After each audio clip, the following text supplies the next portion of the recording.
sobre a reforma. Ontem, na igreja congregacional, na igreja bíblica congregacional, nós compartilhamos um texto clássico que mudou primeiramente a Alemanha e depois toda a Europa.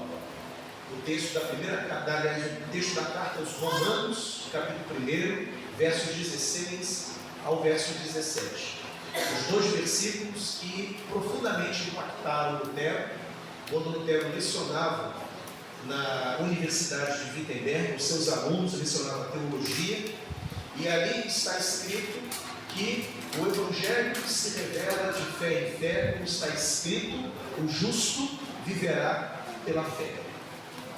E Lutero, como eu falei ontem, ele teve a declaração dele, quando ele meditava nessa passagem de Romanos, capítulo 1, versos 16 e 17, ele declarou aos seus alunos, os seus colegas professores e depois para toda a Alemanha, que quando ele entendeu o significado daqueles dois versículos, especialmente o versículo 17, que é uma recuperação do texto de Abacuque, ele entendeu que os portões do paraíso se abriram pela primeira vez para ele.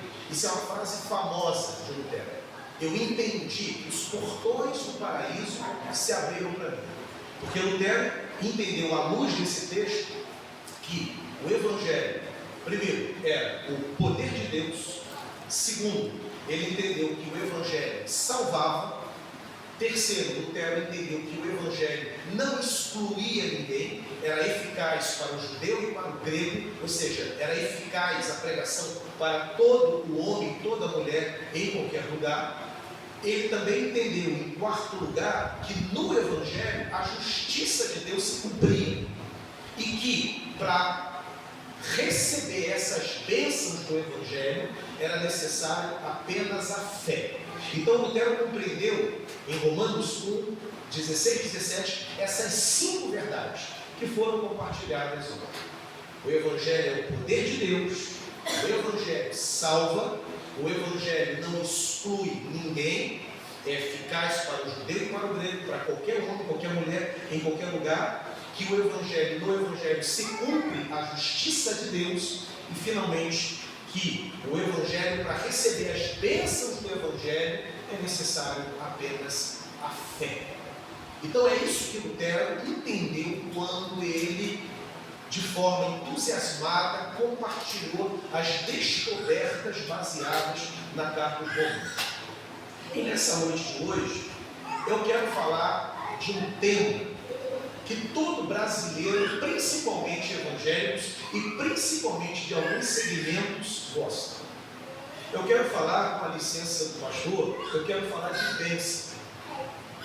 Porque afinal de contas, ser abençoado é uma experiência que todos nós queremos.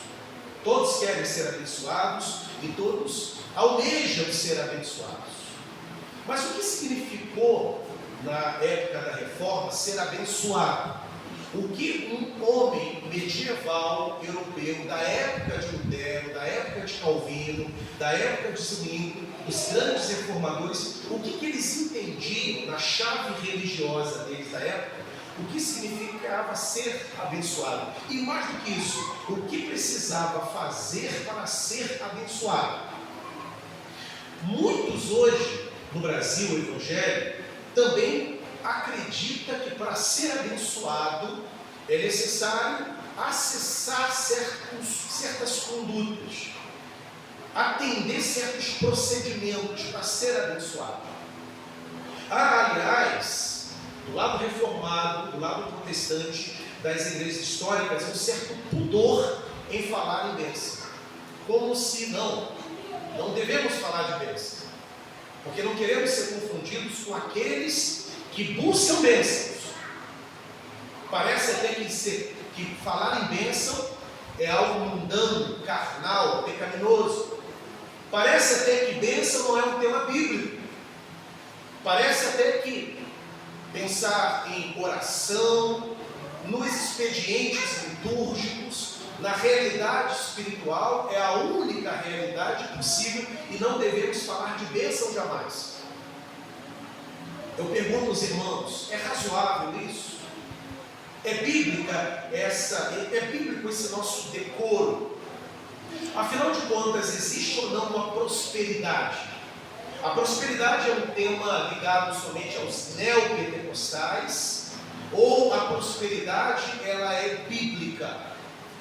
O que era prosperidade, por exemplo, para Calvino?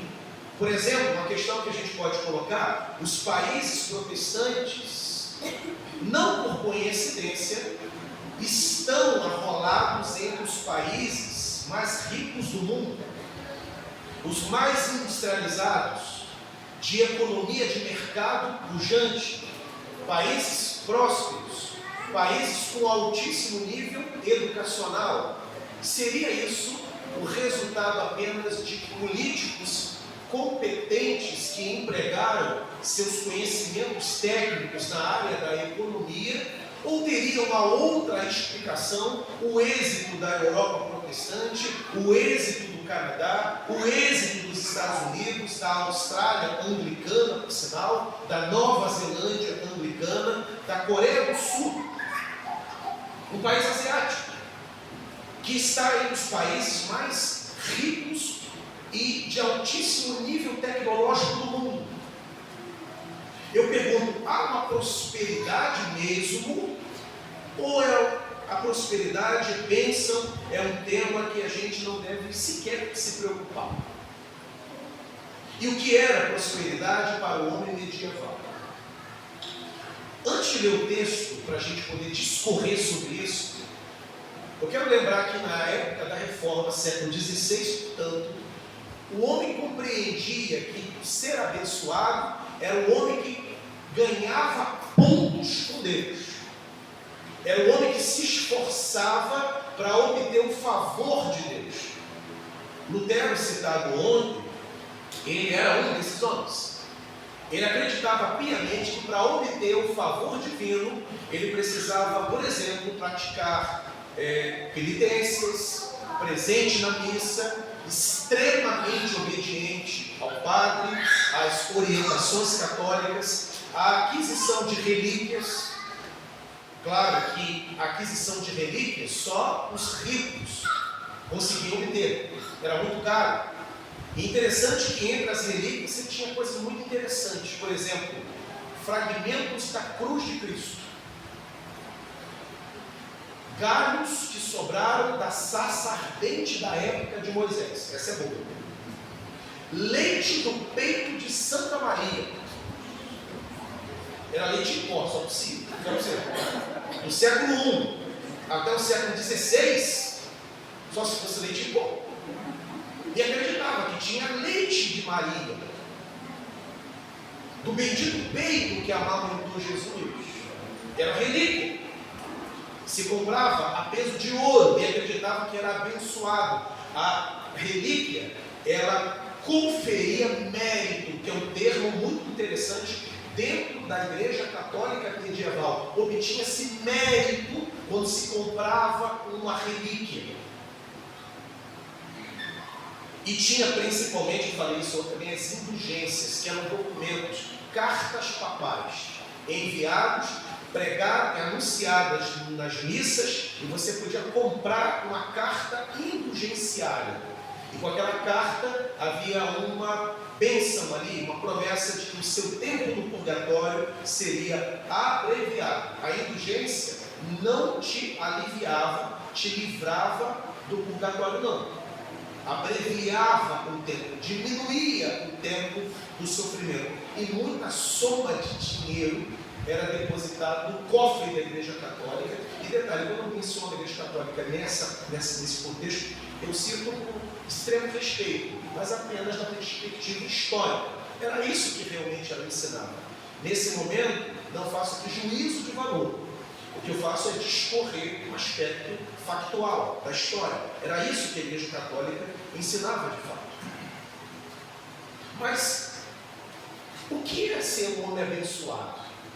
Será mesmo que é necessário, como algumas correntes hoje ensinam, subir muitas vezes ao monte, participar de todas as campanhas, levar a rosa ungida para casa, tomar um banho de arruda, participar do círculo de oração sem faltar, ir muitas vezes ao monte, fazer campanha, adquirir aquilo que é anunciado nos cultos, participar das campanhas de prosperidade, comparecer, por exemplo, lá em São Gonçalo, em Niterói, região metropolitana do Rio de Janeiro, tem uma determinada igreja que ela anuncia um culto bem interessante. É o dia do desencapetamento total. Você está encapetado, vai para lá, que o pastor vai te desencapetar.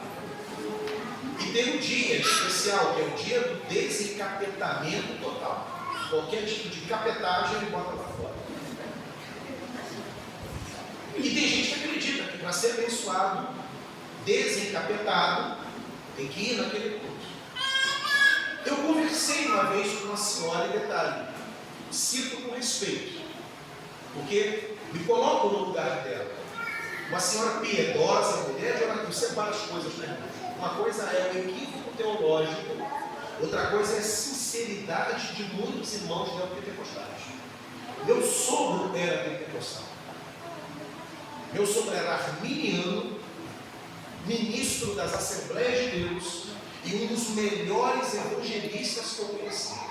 Me emocionei na leitura do reverendo em Atos, quando ele cita um versículo sobre o sinal notório que Pedro e João mencionam, que foi a cura, porque lembrei de uma pregação do meu sogro, baseado nesse versículo, quando ele falava sobre o sinal notório, ele fazia uma pergunta à congregação: quais são os sinais notórios que estão na nossa Bíblia? Era um grande pregador, arminiano, pentecostal, daquele de fazer apelo no final do culto.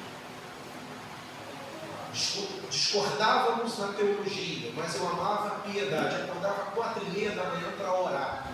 A igreja dele, a Assembleia de Deus do Engenho Pequeno, que é o bairro de São Gonçalo, abria as portas. Conversei isso ontem com o meu colega, o pastor Batista. Às 5 da manhã a igreja dele abria. E ele ia orar com os presbíteros, diáconos e irmãos antes de ir para o trabalho. A igreja Assembleia de Deus abria as portas 5 horas da manhã. E aqueles irmãos iam orar e depois iam para o trabalho. Eu sou ministro congregacional, eu nunca abri a minha igreja 5 da manhã para orar. Eu nunca convoquei os meus adolescentes que estudam de manhã cedo para orar e depois ir estudar. A Assembleia de Deus fazia. Então eu separo o equívoco teológico da piedade. Mas esses irmãos, eu estava me referindo a uma irmã piedosa, mas equivocada. Ela estava corretamente preocupada com uma jovem recém-casada e o marido desviado do evangelho, preso nas drogas, na cocaína. Eu conheço a moça, conheço o rapaz, conheço a história toda, eu visitei o casal. E aquela irmã pentecostal, de roupa até aqui, ela dentro do carro me falou: pastor, eu vou estar orando por esse jovem, e eu já fiz com Deus um propósito de subir ao monte 72 dias em favor dele. E eu tenho certeza que Deus vai honrar e vai me dar a bênção de ver esse jovem liberto. Enquanto ela falava, no meu coração eu fazia a dupla avaliação: meu Deus, que mulher de fé, que mulher interessada, ela não tem nenhum parente, ela não tem nenhum laço consanguíneo, ela sequer sabe o nome deles, mas ela está preocupada e ela está desejosa de perseverar em oração. Por outro lado, na outra perspectiva, eu fazia como ela não precisa desse alto sacrifício de ir ao monte 72 dias. Da cabecinha dela, ela achava que Deus, ao olhar aquele esforço, iria se inclinar na direção dela. Não precisava.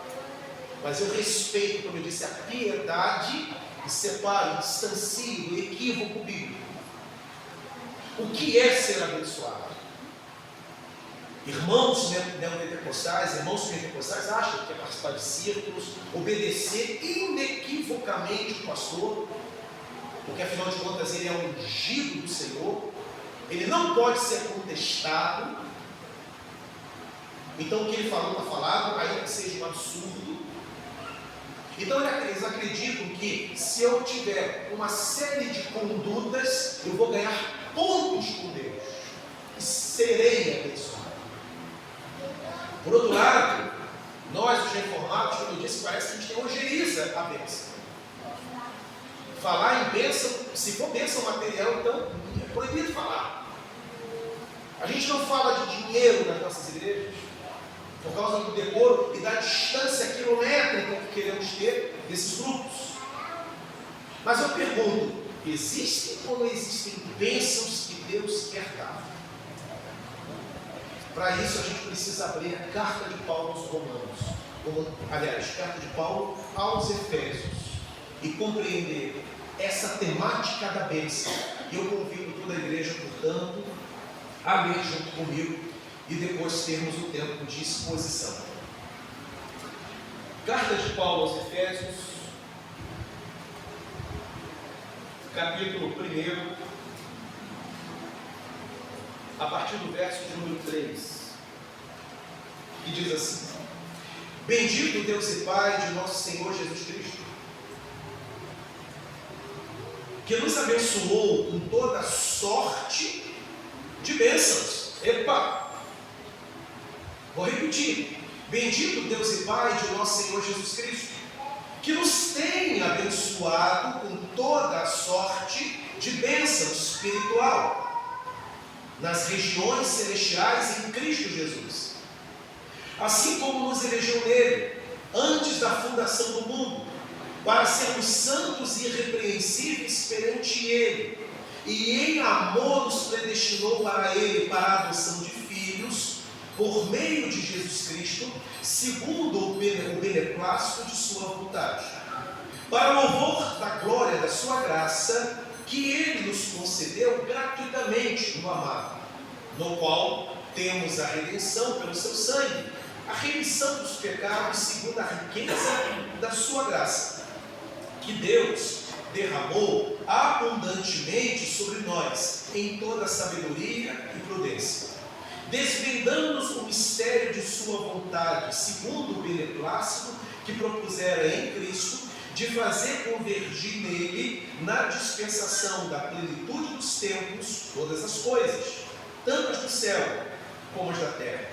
Nele, digo, no qual fomos também feitos herança, predestinados segundo o propósito daquele que todas as coisas fez, conforme o conselho de sua vontade, a fim de sermos para o louvor da sua glória, nós, os que de antemão esperamos em Cristo, em que também vós, depois que ouvistes a palavra da verdade, o evangelho da vossa salvação, tendo nele também crido, fostes selados com o Espírito Santo da promessa, o qual é o penhor da nossa herança, até o presente, até o resgate da sua propriedade, em louvor da sua glória. Deus abençoe a leitura e também a meditação da sua palavra. Amém. Há ou não há bênçãos que Deus quer derramar sobre o seu povo? A teologia sistemática e a própria teologia reformada, ela faz uma divisão didática sobre a graça. Antes de falar de bênção, graça geral e graça especial, que podemos associar com as bênçãos gerais e também as bênçãos especiais. Existem bênçãos que são gerais, que são vinculadas à graça geral, que é aquela benevolência para todos os homens. O indivíduo pode ser um incrédulo, ele pode ser um blasfemo, ele pode ser um satanista, ele pode acordar e declarar que odeia Deus.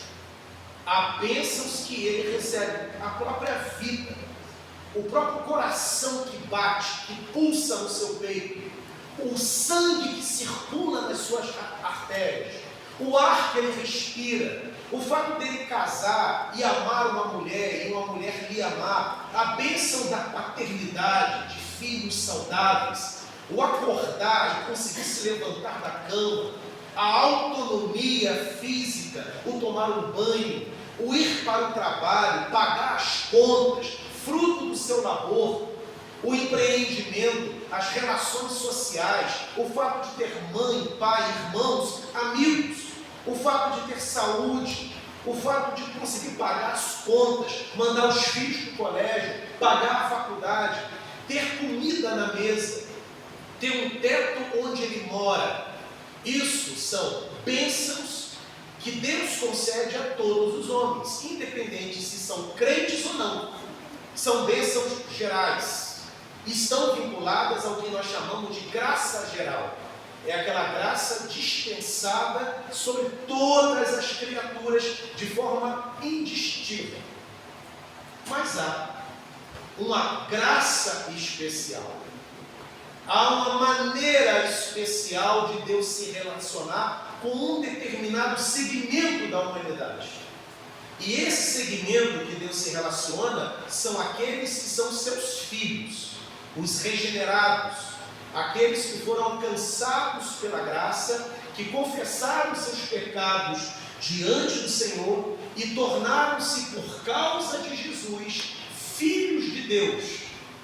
Esses estão debaixo de uma outra regência, estão debaixo da regência específica, estão debaixo da graça especial, a graça específica. E a graça especial de Deus, que tem a ver com a redenção, com a salvação,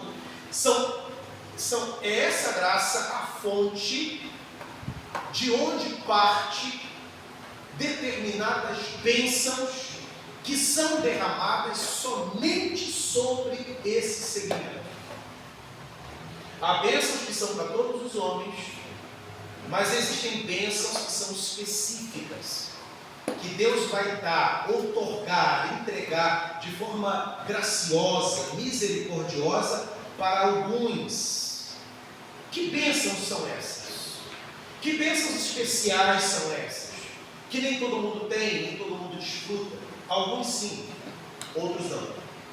Paulo vai chamar esse tipo de bênção de bênçãos espirituais, que está escrito, relacionado aqui no verso 3. Portanto, quero dizer que bênção, tanto a bênção material, tanto a bênção geral, como a bênção especial, elas procedem do mesmo Deus. A fonte é o Senhor. Então, bênção é um tema primeiramente bíblico. De início, devemos ou não pensar em bênçãos, pregar sobre bênçãos? Devemos, porque a Escritura ensina, porque é um tema espiritual, é um tema teológico e a Escritura trata. E se a Escritura trata, temos que obedecer à orientação paulina que diz que ele, por exemplo, pregou todo o conselho de Deus. Paulo não fatiou, ele não elencou as prioridades e deixou alguns temas de fora da sua abordagem. Ele pregou toda a verdade de Deus e todo o conselho de Deus. Bênção, portanto, é um tema bíblico, é um tema das Escrituras, é um tema espiritual, é um tema teológico. E há bênçãos materiais, bênçãos gerais e há bênçãos especiais. Eu quero nessa noite compartilhar com os irmãos das bênçãos espirituais. Os homens europeus e as mulheres europeias do século XVI entendiam que para receber certas bênçãos, principalmente bênçãos especiais, bênçãos espirituais, que era necessário acumular pontos com Deus. Vou à missa, praticarei as penitências, comprarei as relíquias, pagarei pelas indulgências, irei a Roma numa grande peregrinação, pelo menos uma vez ao ano, ou pelo menos uma vez na vida, os mais pobres, mas tinha que ir a Roma para ver o Santo Padre, o Papa, e com esses esforços méritos, a balança iria pesar, e quando partisse dessa vida e comparecesse diante do grande tribunal, os cestos estariam cheios de boas obras. Deus olharia para aquelas boas obras e Deus não teria alternativa senão a conceder um maravilhoso, glorioso e honrado lugar no céu. Mas o que são bênçãos espirituais à luz das Escrituras? Como obtê-las? Como desfrutá-las? Já que elas existem e estão disponíveis para nós, é necessário fazer o que os homens medievais faziam. Para obter bênçãos hoje, bênçãos espirituais, é necessário fazer o que determinadas igrejas pentecostais orientam para fazer. Senão, o que é necessário saber para desfrutar das bênçãos espirituais? Paulo vai dizer. E vai dizer na carta aos Efésios. Primeiramente, Paulo está lembrando os irmãos da igreja de Éfeso que Deus, o Pai do Senhor Jesus Cristo, é aquele que já abençoou. Que coisa maravilhosa! Na verdade, Paulo está dizendo que aqueles irmãos não serão abençoados, mas já foram abençoados por Deus.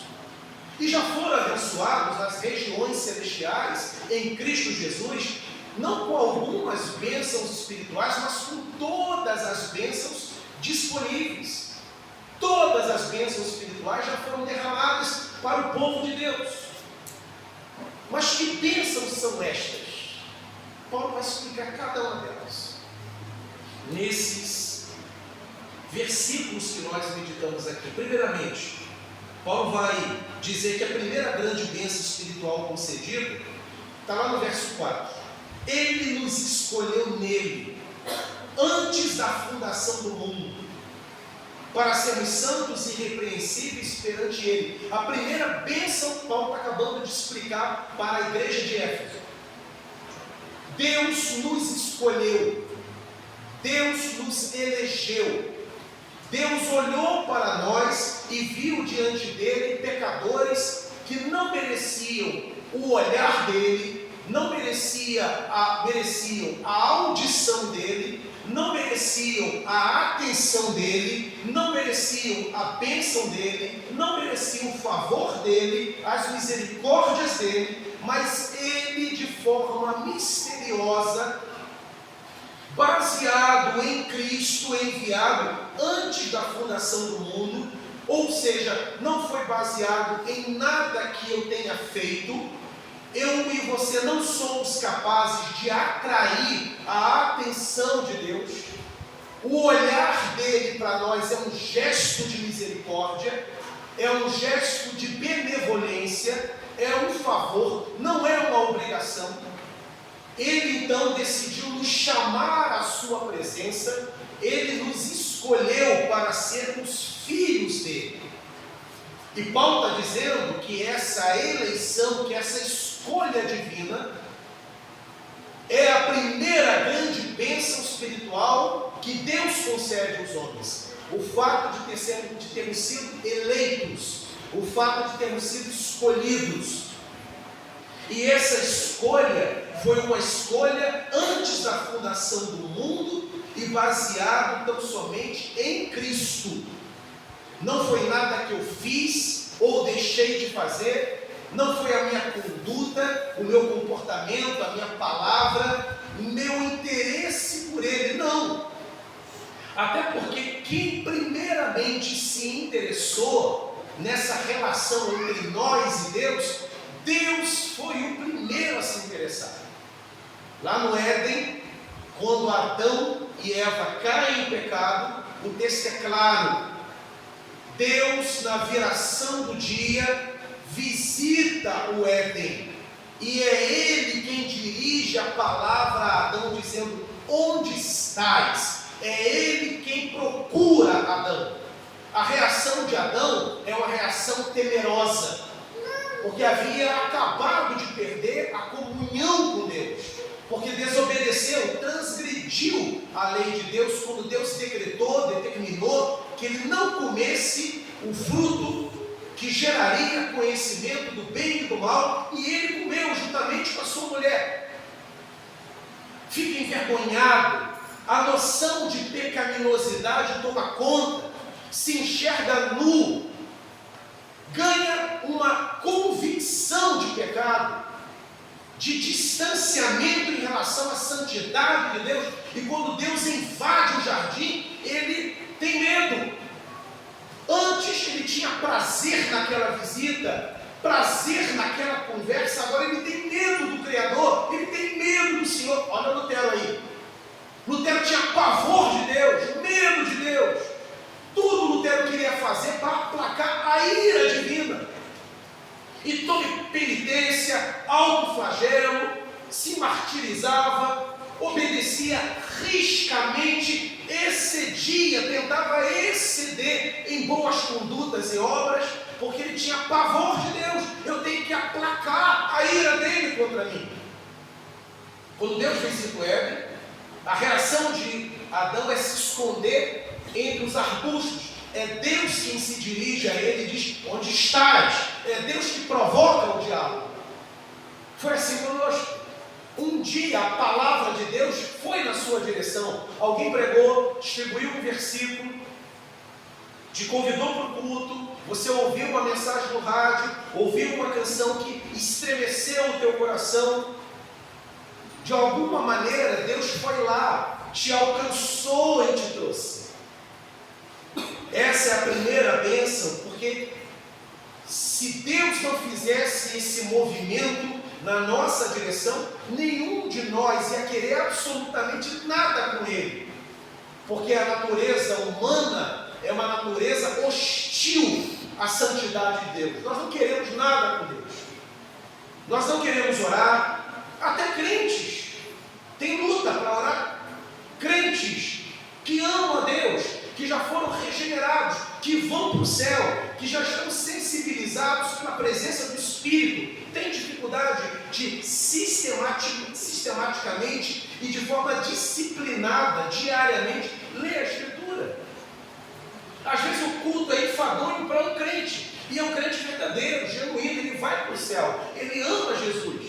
Jesus é o Senhor e Salvador da vida dele, ele ama o Espírito Santo, mas o culto lhe é enfadonho. A palavra lhe é enfadonha, a reunião de oração é cansativa para ele não vê a hora de terminar e ir para casa. Imaginemos então um homem que não tem o Espírito Santo, que não foi regenerado, não se tornou uma nova criatura, não foi sensibilizado pelo Espírito de Deus. Esse então não quer nada com Deus. Deus é um nome digno de respeito, e só, ele está lá e eu estou aqui. Se Deus não nos escolhesse, não fosse na nossa direção e não nos atraísse com cordas de amor, nem eu nem você estaríamos hoje rendidos aos pés do Senhor. Paulo está dizendo, portanto, que a eleição, a escolha de Deus, o decreto eterno de Deus que proporcionou a nossa salvação é uma bênção espiritual que nos foi otorgada. Você e eu somos abençoados, porque fomos eleitos, escolhidos por Deus, e não por mérito algum, Ele nos escolheu. Eu gosto da canção que diz: não entendo o que o Senhor viu em mim.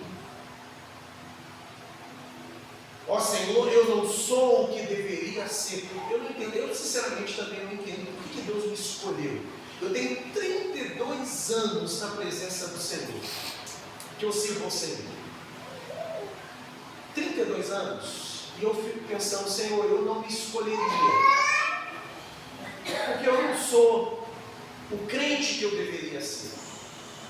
E à medida que a gente estuda a palavra e vai meditando e ganhando maturidade, a gente vai chegando à seguinte conclusão: Pai, realmente eu não mereço essa bênção. O Senhor é bom demais. A graça é maravilhosa demais e nós não valorizamos essa graça. Nós não valorizamos essa vida, porque se nós entendêssemos o que é a salvação, nós seríamos um povo feliz, radiante, saltitante, alegre 24 horas. Brennan Manning, no livro Evangelho Maltrapilho, ele conta uma experiência que um dia ele passou em frente a um centro de convenções. As portas estavam fechadas, havia uma fila organizada e dentro de alguns instantes os portões seriam abertos. E ele olhava para o semblante daquelas pessoas. Havia um jantar aguardando os convidados. E tinha uns convidados alegres e outros com a fisionomia entediada. Brennan faz a conexão direta com os crentes. Ele diz: nós também estamos numa fila, aguardando o momento de sermos chamados e de entrarmos pelos umbrais e desfrutarmos das delícias do céu, mas nem todo aquele que está na fila está ansioso por entrar. Há alguns que estão cabisbaixos, há alguns que nem parece que tem festa lá, não parece que Deus está o aguardando, não estão ansiosos em ser recebidos pelo anfitrião do céu. Nós seríamos um povo saltitante se nós compreendêssemos exatamente o que está reservado para nós. Não é à toa que Paulo disse que nem olhos viram, nem ouvidos ouviram, nem penetrou no coração do homem o que está reservado. Queridos, eu e você fomos eleitos, escolhidos. E escolhidos por Deus, não baseado em nada que tenhamos feito, porque se fosse baseado em mérito, eu e você não teríamos nenhum direito a entrar nos céus.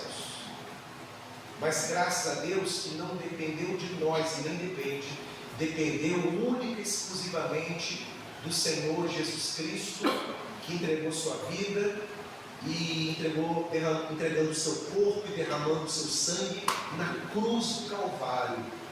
E por causa dele, da obra dele, há um lugar no céu reservado para você e para mim. Louvado seja o nome do Senhor.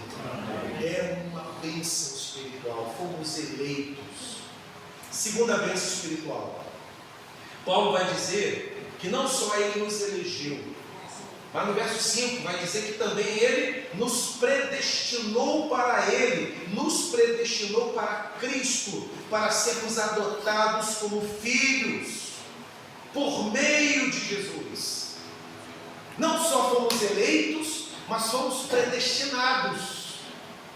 E predestinados para sermos filhos.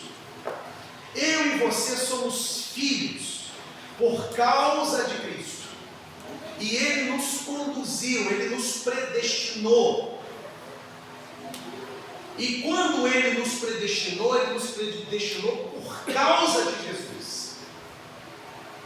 Foi por causa do Filho. Foi por causa do envio do Filho dele. E por causa de Jesus, nós também hoje fomos feitos filhos. Então aquele que governa os céus, aquele que tem todo o poder nas mãos, aquele que do nada criou tudo, numa linguagem teológica, criação ex nihilo, ou seja, do nada Deus criou tudo, esse ser poderoso, cujo universo é como um grão de areia nas suas mãos, ele se revela para mim como um Pai amoroso. Eu sou filho dele, eu fui predestinado para ser filho. E detalhe, uma vez que eu fui predestinado para ser filho, significa então que eu sou hoje filho dele, o serei amanhã, daqui a 10 anos, se vivo estiver, ainda continuarei sendo filho dele eternamente. Essa condição nunca vai mudar, porque ele me predestinou, fui conduzido. A minha história com Deus está selada. Interessante que Paulo vai dizer na carta aos Romanos que nós estamos justificados pela fé. E essa justificação, Lutero vai chamar de justificação forense. Uma declaração forense, ou seja, Deus como um juiz, num grande fórum, ele declara que nós somos justos por causa do Senhor Jesus. Tem uma figura de linguagem, um movimento teológico que eu acho muito interessante. Os reformadores entendiam o seguinte: imagine que há um tribunal, que Deus é o juiz, e que nesse tribunal, que está lá na frente, quando você entrega a sua vida para Jesus, é como se a audiência que está reservada para aquele grande dia foi antecipada para hoje, no dia que você entregou sua vida para Cristo. E o veredito do juiz já foi promulgado. E o veredito do juiz é um veredito favorável. O julgamento foi antecipado para hoje. E por causa de Jesus, você hoje está perdoado. Você se tornou filho dele, filho de Deus eternamente. É uma bênção. Somos filhos. Éramos criaturas. Agora somos filhos por causa de Jesus Cristo. E é Deus quem promoveu esse movimento, nos predestinando. Foi uma ação da Trindade em nosso favor. A Trindade toda envolvida no plano da redenção. Deus promovendo isso. A Trindade se envolveu como? Deus Pai, o autor do plano de redenção, aquele que elaborou o plano, aquele que projetou o plano de redenção, é o papel de Deus Pai. E também Ele enviou o Filho. O papel do Filho é de ser enviado, de tirar o plano do papel, de executar o plano de salvação. Então o Pai planeja, o Pai envia e o Filho vem a esse mundo e executou o plano de redenção. E uma vez executado na cruz, entra agora o Espírito Santo e pega o plano da cruz consumado, o plano da cruz executado plenamente por Cristo Jesus, e Ele então vem e aplica com graça e poder no coração dos pecadores. Pai, Filho e Espírito Santo envolvidos na obra da redenção. Quem planejou, quem executou e quem aplica o plano de redenção. Paulo está dizendo, essa experiência, ela é uma dádiva, ela é uma bênção. Nós fomos predestinados a Cristo Jesus. O Pai nos escolheu e nos predestinou, nos conduziu aos braços do Senhor Jesus. E o Senhor Jesus nos recebeu.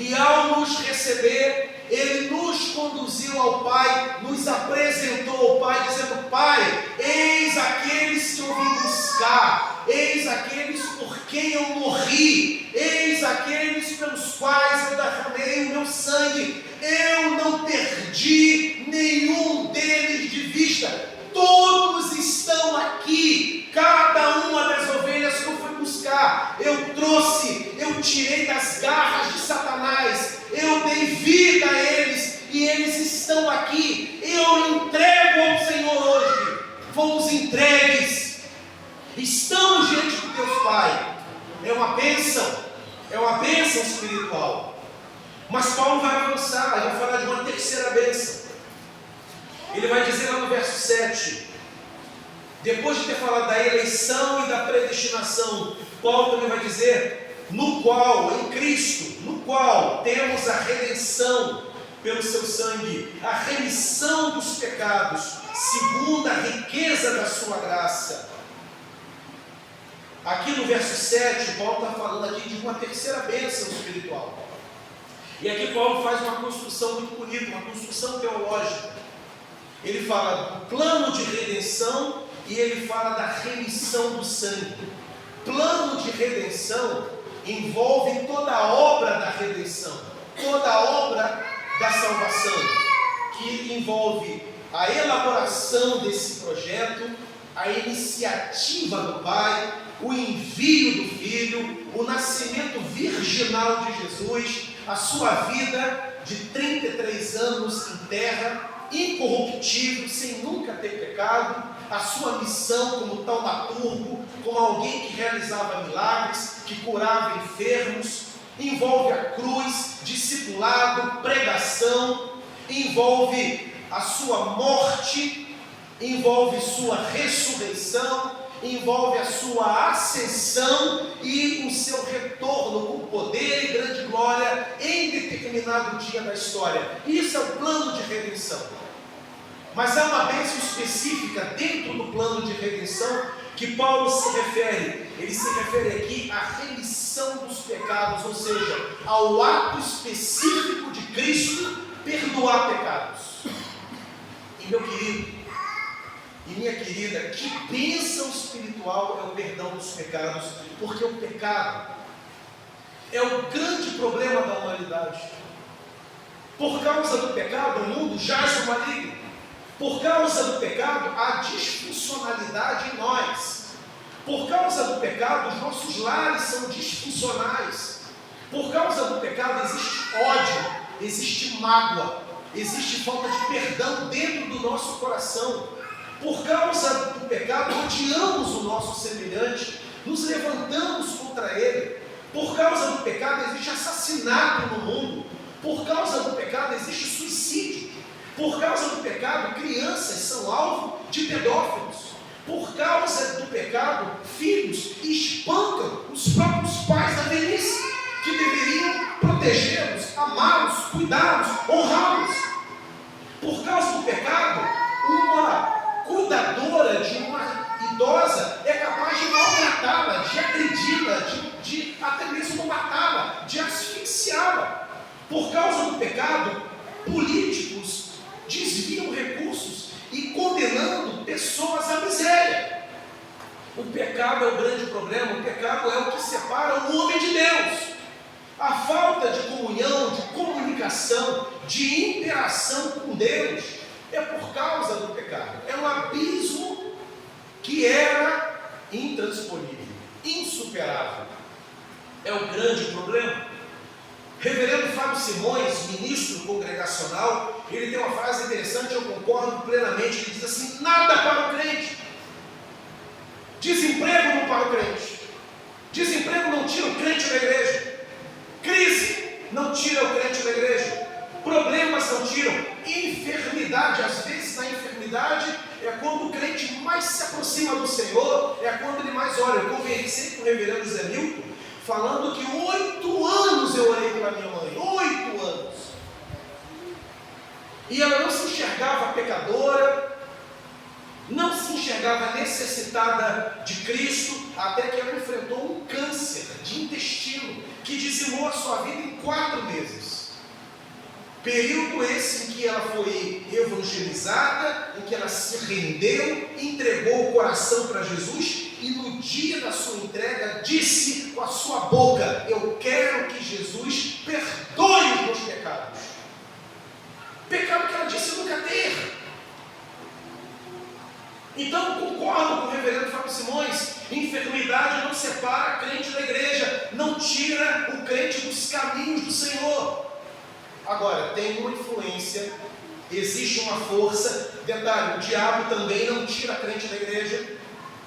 O diabo é um perseguidor, perturba, se levanta, odeia os crentes. Mas o diabo também não tem esse poder. Porém, existe uma influência capaz de tirar o crente da igreja da presença, que é o pecado. Por causa do pecado, jovens consagrados que não esperam o casamento e se entregam sexualmente enquanto namorados, enquanto noivos, por causa do pecado da sexualidade fora, antes do casamento, renuncia às vezes um cargo na igreja. Eu lembro há muitos anos o fato de um rapaz que eu convidei, líder de jovens, para pregar. O convidei com antecedência, eu era seminarista, ia pregar na minha igreja. No sábado, eu ia pregar no domingo. No sábado, por volta entre 19 e 20 horas, toca o telefone. E Dauro, não vou poder ir amanhã. Eu, por quê? Dauro, não vou poder ir. Por quê? Já entendi. Por quê? Não vou poder ir. Não quis dizer. Anunciei ao meu pastor, o rapaz não vem mais. Beleza, providenciamos. Houve um pregador e o culto foi uma bênção. 2 ou 3 ou 4 anos depois, encontro aquele rapaz casado, na iminência de ser ordenado pastor. Ele me chama e dá: tudo bem, quanto tempo? Preciso te falar algo. Lembra daquele dia que você me convidou? E na véspera eu te liguei e disse: eu não podia ir. Ele: pois eu preciso te falar. Não tive coragem de falar naquele dia. E eu estava transando com a minha noiva. Eu não podia subir no púlpito da igreja para pregar. Eu estava em pecado com a minha noiva. Graças a Deus, nós rompemos com aquilo, vencemos aquele pecado, nos acertamos, nos casamos, estamos hoje juntos, somos um marido e mulher, e eu vou ser ordenado ministro de determinada denominação dentro de algum tempo. Foi uma vitória para mim. O pecado tira o crente da presença do Senhor. O pecado faz com que nós cheguemos no gabinete pastoral: pastor, eu estou entregando o meu presbiterato, eu estou entregando o meu diaconato. Eu conheço homens de Deus que foram parados por causa do adultério, ministros de Deus, da nossa denominação, de outras, que perderam o ministério por causa do adultério. Conheço outros que perderam porque se envolveram com o dinheiro da igreja. Conheço outros que se envolveram com o poder, ficaram fascinados com o poder, manipularam pessoas e perderam o ministério, perderam os amigos. Amigos se afastaram por causa de um coração vaidoso, orgulhoso, que distanciava pessoas. O pecado é o maior problema que há no homem. E Paulo está dizendo: meus queridos, Jesus veio a esse mundo com uma missão, de que com o seu sangue derramado na cruz, esse sangue aspergido sobre nós somos perdoados, limpos, purificados.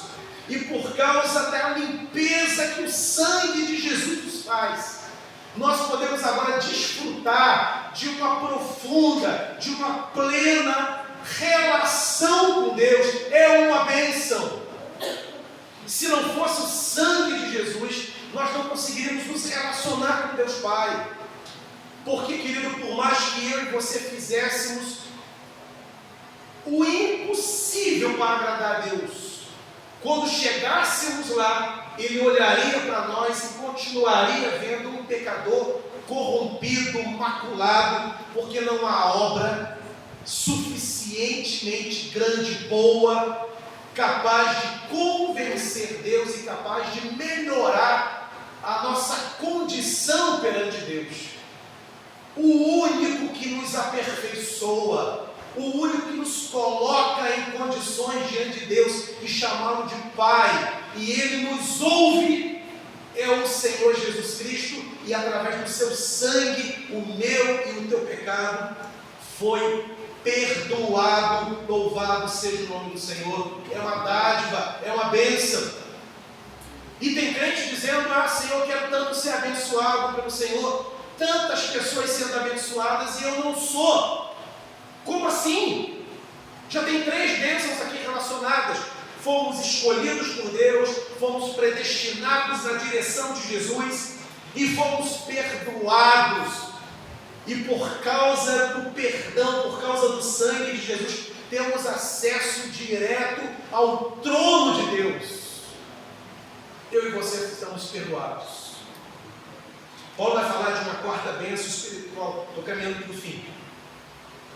Verso 9, Paulo vai dizer: Ele nos desvendou o mistério da sua vontade, segundo o beneplácito que propuseram em Cristo, de fazer convergir nele, na dispensação da plenitude dos tempos, todas as coisas, tanto do céu como as da terra. De fazer convergir em Cristo, na dispensação da plenitude, todas as coisas no céu e na terra. Se pudéssemos deixar essa sentença mais simples, poderíamos falar que, por causa de Cristo, nós discernimos a centralidade dele na vida e na história. O que Paulo está dizendo é que por causa da obra da redenção, Cristo não é mais um nome, Ele se tornou central na nossa vida. Ele é a razão do nosso viver, a razão da nossa vida. Ele é o amado da nossa alma. Ele é aquele que nós amamos. Ele é o Senhor da nossa vida. Ele é a causa, Ele é o fim, Ele é o ponto de partida, Ele é o porto de chegada. Por causa dEle, por Ele, por meio dEle, são todas as coisas. Ele é a pessoa mais importante da nossa vida. Não é por menos, irmãos, que tantas e tantas vezes na minha experiência pastoral eu já ouvi: pastor, a minha mãezinha, o meu pai, o meu avô com Alzheimer, se esqueceu de todo mundo, não lembra de ninguém, não lembra de mim, pastor, não lembra do meu pai, não lembra do marido, não lembra de ninguém. Mas quando eu falo: mãe, pai, quem é Jesus? Ele diz: ah, Jesus é o meu Senhor e Salvador. Não se esqueceu dele. Eu visitei um irmão que estava passando por um quadro parecido com esse, com confusões mentais, não sabia onde estava. Numa igreja achava que estava numa biblioteca, numa sala achava que estava numa praia, mas quando falava de Jesus ele dizia: meu Senhor e meu Salvador. Paulo está dizendo que esse discernimento, essa compreensão de que Jesus é o centro, a razão, o fundamento, a centralidade, a respiração, a inspiração, a motivação, a alegria, o canto, a celebração, o fim, o destino, o início, o meio, o caminho, tudo é Ele. Eu só consigo declarar essa centralidade por causa da bênção que Deus me concedeu. Eu entendo, eu discerno, eu sei quem é Jesus. Não é um nome na história, não é um nome nas páginas da história. Ele é mais do que isso. Ele é o Senhor, Ele é o Salvador. Diante dele línguas confessarão, diante dele joelhos se dobrarão e dirão que ele, somente ele é o Senhor, e nenhum outro nome recebeu a outorga divina. Só por causa do nome dele nós seremos salvos. É uma dádiva entender isso, compreender isso. E por que uma dádiva? Porque ninguém diz Jesus é o Senhor senão pelo Espírito Santo. Paulo diz isso na primeira carta aos Coríntios, capítulo 12. Nenhum de nós, nem criança, adolescente, idoso, casado, solteiro, viúvo, divorciado, ninguém é capaz de dizer Jesus é o Senhor, se não for por obra divina do Espírito Santo. Quando o filho, a minha filha, eu lembro quando a minha filha, com 5 anos, disse: pai, eu entreguei a minha vida para Jesus. Eu lembro daquele dia. Ela está com 18 agora, e a cada ano ela vem confirmando essa paixão pelo Senhor. Nenhuma criança, nenhum idoso diz Jesus é o Senhor senão por obra divina. Paulo está dizendo: sermos alvo dessa obra divina foi uma bênção. Eu sei quem é Jesus. Ele é o meu Senhor, Ele é o meu Salvador. Para terminar, a quinta e última bênção espiritual. Paulo vai dizer lá a partir do verso 13: em quem também vós, depois que ouvistes a palavra da verdade, o evangelho da vossa salvação, tendo também nele crido, fostes selados com o Espírito Santo da promessa, o qual é o penhor, ou seja, a garantia da nossa herança, até o resgate da sua propriedade, em louvor da sua glória. Há uma interpretação muito bonita dessa palavra selo, que é quando o imperador romano, no século I, as fronteiras eram difíceis. Mesmo nos países dominados pelo império, as fronteiras eram difíceis de serem passadas, transpostas com tranquilidade. Os povos cuidavam das fronteiras. Então, quando tinha um emissário, que seria hoje um embaixador, um representante das relações internacionais, tinha algum grau ou bastante de burocracia nas fronteiras. Mas tinha um emissário, especialmente nos domínios do império, que por mais belicoso que fosse o povo, tinha um emissário que ninguém ousava parar, criar dificuldades, criar burocracia. Era o emissário que trazia uma carta do imperador romano. Quando ele chegava na fronteira, olha, eu tenho que chegar naquele outro país, naquele outro povo, porque eu tenho um comunicado do imperador. E quando ele abria aquele comunicado, lia os vigias da fronteira, tinha lá o selo imperial. Quando via aquele selo, pode passar, ninguém ousava parar. Era certo o destino. A carta imperial iria chegar em quem devido, porque o selo do imperador era a garantia da segurança do emissário e da mensagem que ele carregava. Paulo está dizendo que nós também fomos selados, mas não com o selo de um governante. Fomos selados com o Espírito Santo da promessa. A habitação do Espírito Santo em nós é a certeza, a segurança que eu e você chegaremos lá. Meu querido, eu e você estamos destinados à vida eterna. Sim, é verdade, oposições, crises, Satanás com seu exército infernal vai tentar erguer barreiras, vai tentar atrapalhar em cada fronteira, em cada estação da nossa vida, vai tentar desanimar, perturbar, desanimar, mas não vai conseguir, porque eu e você fomos selados com o Espírito Santo da promessa, estamos destinados à vida eterna, não será jamais tirada de nós. Quem garante isso, pastor? Quem garante isso é o Espírito Santo que habita em você, que habita em mim, que habita em nós, o povo eleito de Deus. Então, eu e você só temos um motivo na vida: sermos o povo mais feliz da terra. Por quê? Porque somos abençoados, eleitos, predestinados, perdoados, compreendemos quem é Jesus e estamos destinados à vida eterna, à salvação.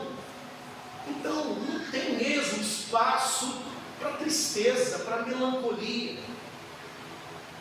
Somos o povo mais feliz da terra. Meu querido, você é servo do Senhor.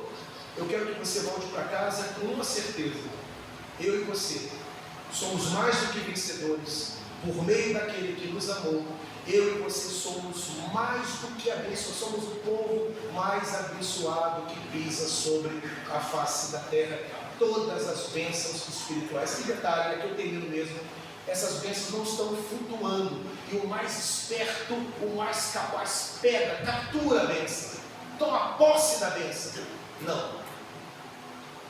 Essas bênçãos já são suas, já são minhas, já foram derramadas eternamente em Cristo Jesus, já estão em nossa posse, já são nossas, já podemos nos alegrar nelas.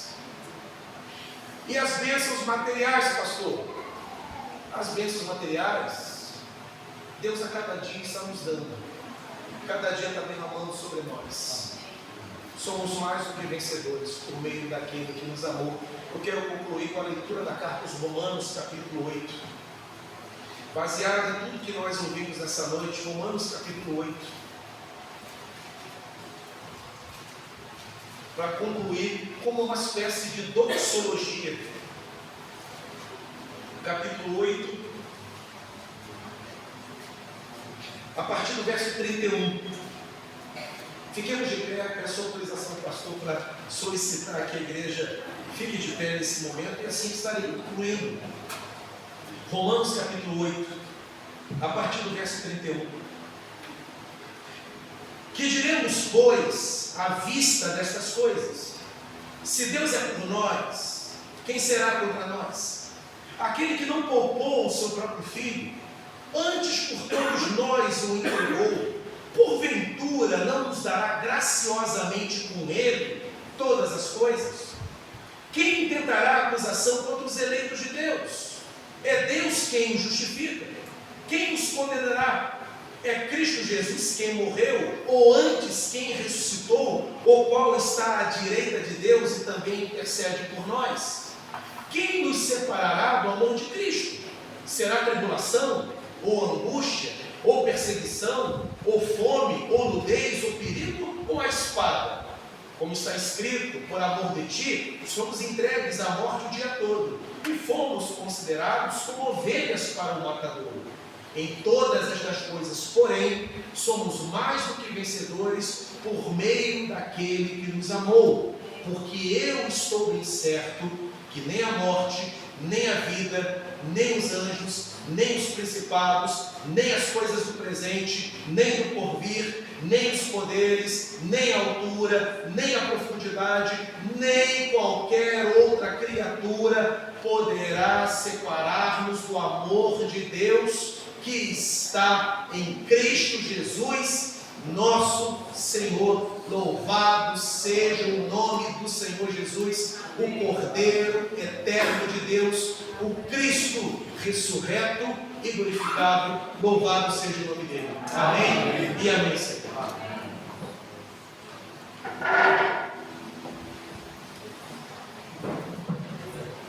Irmãos, nós iremos entoar o hino 155, Castelo Forte.